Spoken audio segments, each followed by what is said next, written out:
রমজান হালিম ছাড়া যেন পরিপূর্ণই হয় না। দোকান থেকে এখনো বাড়িতে আসেনি হালিম, কিন্তু আমরা বাসায় বানিয়েছিলাম। আমাদের বাড়িতে মেহমান এসেছে, ননদের জামাই স্পেশাল তার জন্য, আবার প্লাস আমরা নিজেরাও অনেক খাই নিজেদের জন্য। হালিম বানানো এখনো অনেক ইজি হয়ে গেছে, বিশেষ করে এখন মশলা সব পরিমাণ মতো সব কিছু দেওয়াই থাকে।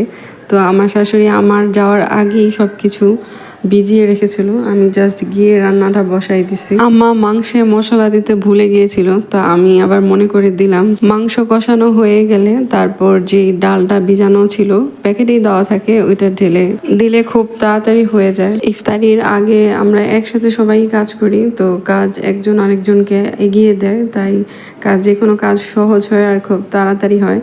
একদম না, প্রতিদিন ইফতারির সময় লেট হয়। কথায় আছে না, যেখানে মাতবর বেশি তো বিচার ঠিকঠাক মতো হয় না।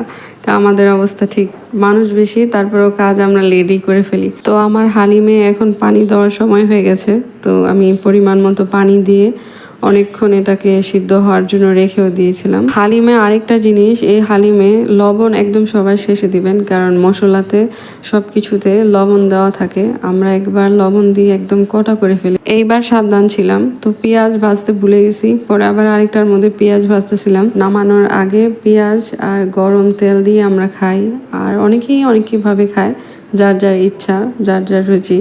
তো আমরা এইভাবে খাই, এর জন্য আপনাদের সাথে শেয়ার করলাম। ওইদিকে আমার আমার শাশুড়ি, আমার ননদ সব কিছু রেডি করে, ফল টল কেটে একদম রেডি করে দেখি যে গুছায় ফেলছে।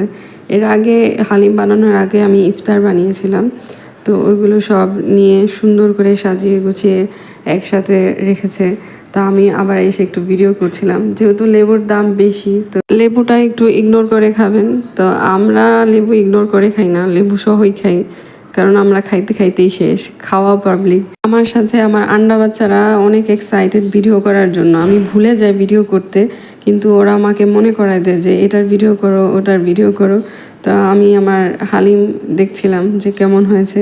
বছরের প্রতিটা দিন অনেকে অনেক জায়গায় থাকেন, কিন্তু রমজানের মাস চেষ্টা করবেন পুরো পরিবার সাথে ইফতার করতে এবং একসাথে সময় কাটাতে। সত্যি খুব ভালো সময় যায় সবাই একসাথে ইফতার করলে, রমজান আরো ভালো কাটে এবং সোয়াবও বেশি হয়। আমি এই ভিডিওগুলো আজানের আগে করেছি, আপনাদেরকে দেখাচ্ছি যে আমি ইফতারি করছি, অথচ না, আমি ভিডিওগুলো জাস্ট